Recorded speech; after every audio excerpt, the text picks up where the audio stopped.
Teórico virtual sobre sistema motor. Rol de los ganglios basales en el control de movimientos voluntarios.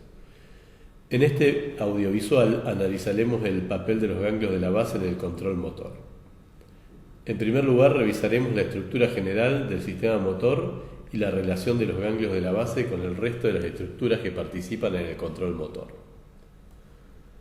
Las neuronas motoras superiores localizadas en la corteza motora y el tronco encefálico proyectan a la médula espinal, donde hacen sinapsis con las motoneuronas inferiores o motoneuronas alfa, que comandan la contracción muscular.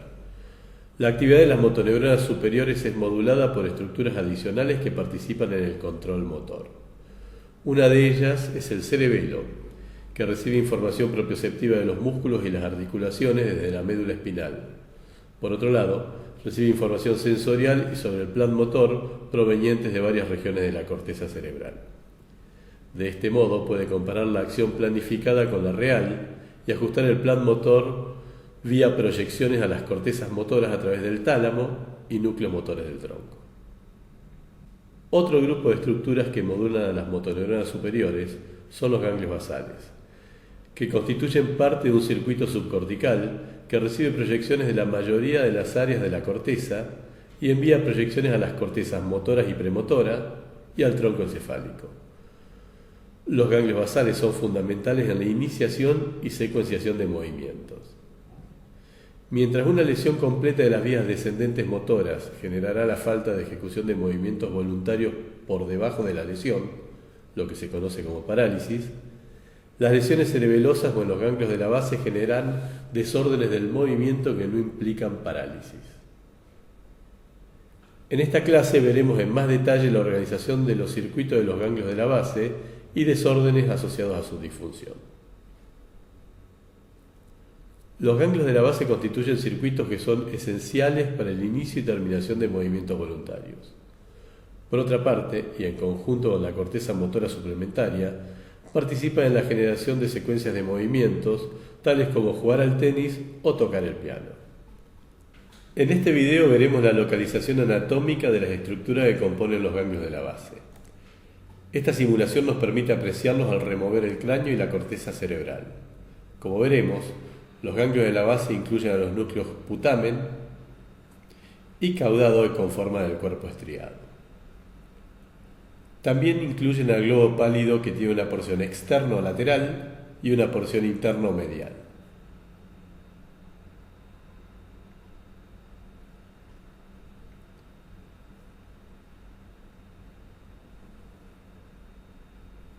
Finalmente, a nivel del mesencéfalo, encontramos la sustancia nigra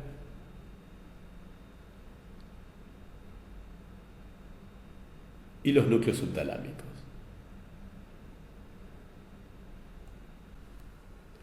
Los núcleos caudado y putamen del cuerpo estriado constituyen los núcleos de entrada de información al circuito de los ganglios de la base. La mayoría de las proyecciones que recibe el estriado provienen de múltiples regiones de la corteza. Regiones diferentes de la corteza proyectan a regiones diferentes del estriado. Las proyecciones corticales forman sinapsis glutamatérgicas sobre neuronas del estriado. El estriado recibe a su vez inervación de neuronas dopaminérgicas del mesencéfalo, localizadas en la sustancia nigra par compacta. Esta inervación dopaminérgica modula la inervación cortical. El estriado envía proyecciones inhibitorias que liberan GABA a otro núcleo del circuito de los ganglios basales, el globo pálido interno, que constituye el principal núcleo de salida de los ganglios basales. Las neuronas eferentes del globo pálido interno dan origen a la principal vía que conecta los ganglios basales con las motoneuronas superiores de la corteza. Esta vía tiene una estación de relevo en núcleos ventrales del tálamo. De esta manera, se completa un circuito en forma de bucle en el que la información originada en múltiples áreas corticales es procesada en los ganglios basales y se transmite nuevamente a la corteza, específicamente a áreas motoras. Este circuito de los ganglios basales se conoce como vía directa. Las neuronas del estriado que participan en la vía directa expresan en su membrana receptores para dopamina de tipo D1, que median la respuesta excitatoria a señales provenientes de la sustancia negra compacta esencial para el funcionamiento de esta vía.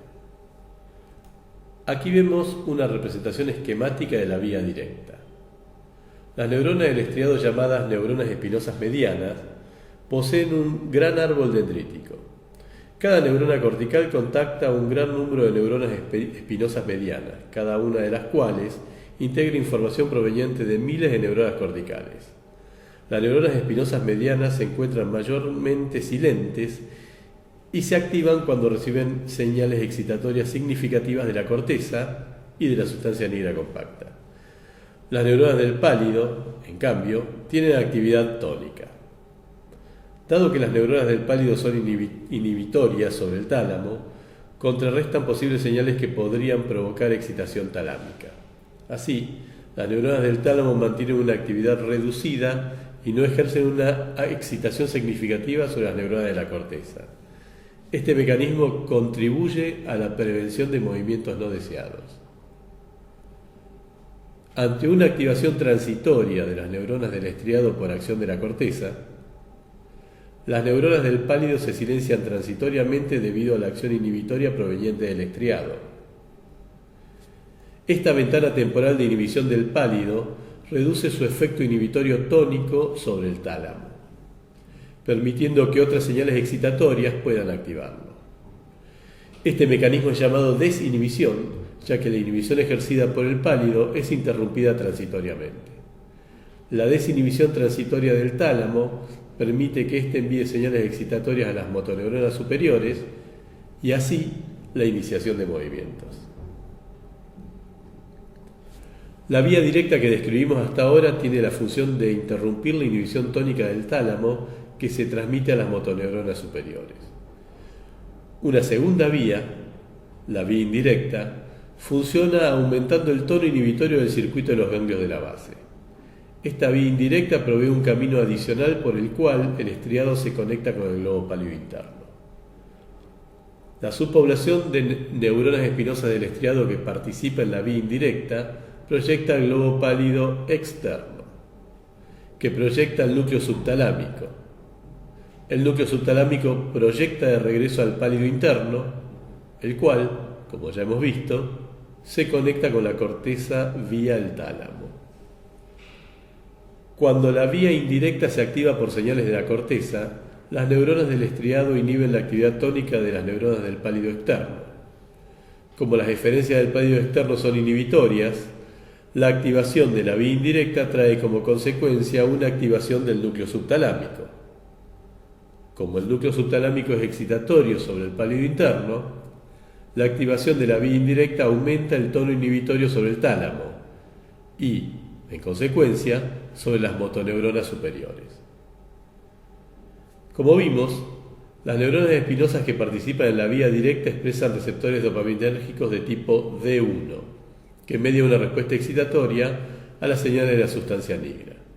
En contraste, las neuronas espinosas del estriado que participan en la vía indirecta expresan en su membrana receptores para dopamina de tipo D2, que media una respuesta inhibitoria a las señales provenientes de la sustancia negra compacta. De este modo, la sustancia negra puede por un lado activar la vía directa, responsable de reducir la inhibición sobre las regiones motoras de la corteza, y por otro lado inhibir la vía indirecta, responsable de aumentar la inhibición sobre las regiones motoras. Como las vías directa e indirecta tienen efectos opuestos, la acción de la dopamina lleva a una disminución de la inhibición del tálamo. Los ganglios de la base participan en circuitos similares involucrados en otras funciones, además del control motor. Todos tienen en común la estructura de bucle y trabajan en paralelo. Además de los circuitos motores, podemos identificar un circuito prefrontal, que posiblemente controle el inicio y terminación de procesos cognitivos tales como la planificación de una acción o la memoria de trabajo, y un circuito límbico que posiblemente controle la conducta emocional y la motivación. Una de las patologías representativas de la disfunción de los ganglios basales es la enfermedad de Parkinson. En este paciente parkinsoniano vemos la dificultad para levantarse del asiento e iniciar la marcha, tanto como la dificultad para volver a iniciar la marcha cuando tiene que dar la vuelta al final del pasillo.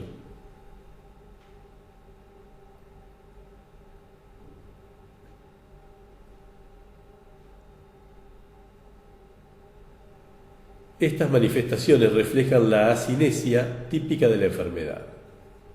Cuando logra moverse, lo hace lento, es decir, manifiesta bradicinesia, y a su vez camina de manera rígida con pasos cortos.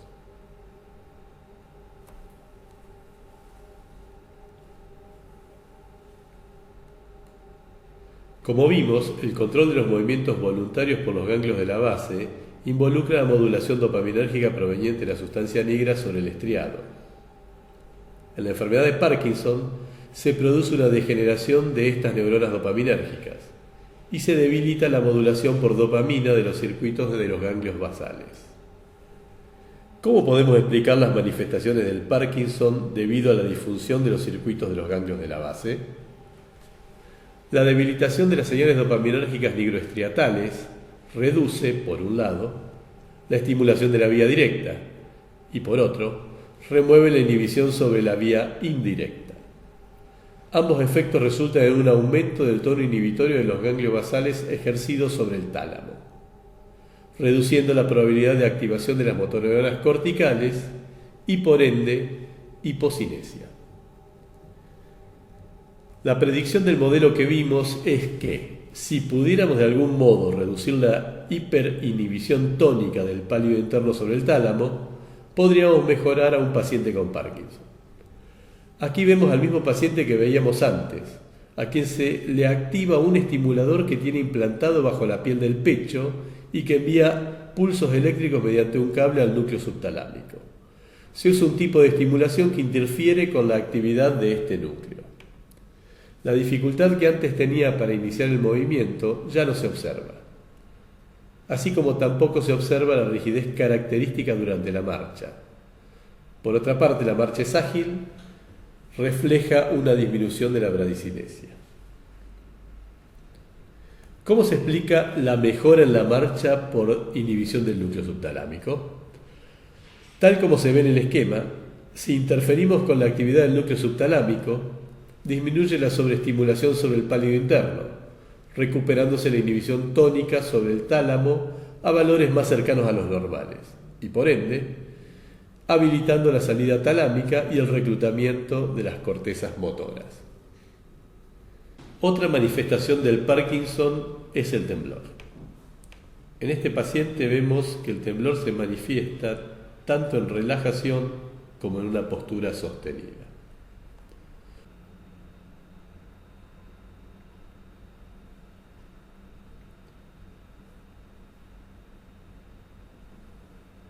Otra patología representativa de la disfunción de los ganglios de la base es la enfermedad de Huntington.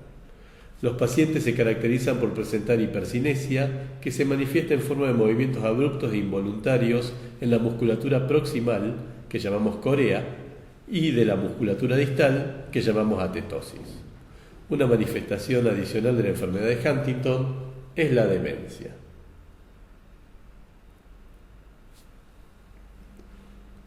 Aquí vemos imágenes coronales obtenidas por resonancia magnética de un individuo normal, donde se han señalado el contorno del caudado hiputamen a la izquierda y el contorno del cerebro a la derecha. Si se comparan estos contornos con los de un paciente, se observa que en la enfermedad de Huntington existe una degeneración del caudado y el putamen, con la consecuente expansión de los ventrículos y además atrofia cortical. ¿Cómo explicamos las manifestaciones del Huntington debido a disfunciones de los circuitos de los ganglios de la base? La degeneración del estriado afecta mayormente a las neuronas que participan en la vía indirecta. Esto aumenta el tono inhibitorio del pálido externo sobre el núcleo subtalámico y lo hace menos efectivo para contrarrestar la acción de la vía directa sobre el pálido interno. El menor tono inhibitorio del pálido interno sobre el tálamo resulta en hiperexcitación de las motoneuronas corticales, produciendo movimientos involuntarios e hipercinesia. Podemos concluir la sesión sobre la contribución de los ganglios de la base al control del movimiento voluntario, integrando los conceptos revisados por medio de este esquema. La realización de una acción, por más simple que sea, en este caso la toma de una pelota, involucra una serie de pasos mediados por distintas regiones corticales que permiten alcanzar la meta. El reconocimiento y localización espacial del objeto respecto de la cocina. La transformación de esta información sensorial en un vector de movimiento. La selección del plan motor necesario y la activación de patrones musculares específicos con una fuerza y dirección determinados. En esta acción, los ganglios de la base juegan un papel esencial en la iniciación del movimiento y en la programación de la secuencia de movimientos que involucran el estirarse, tomar la pelota y hacer algo con ella.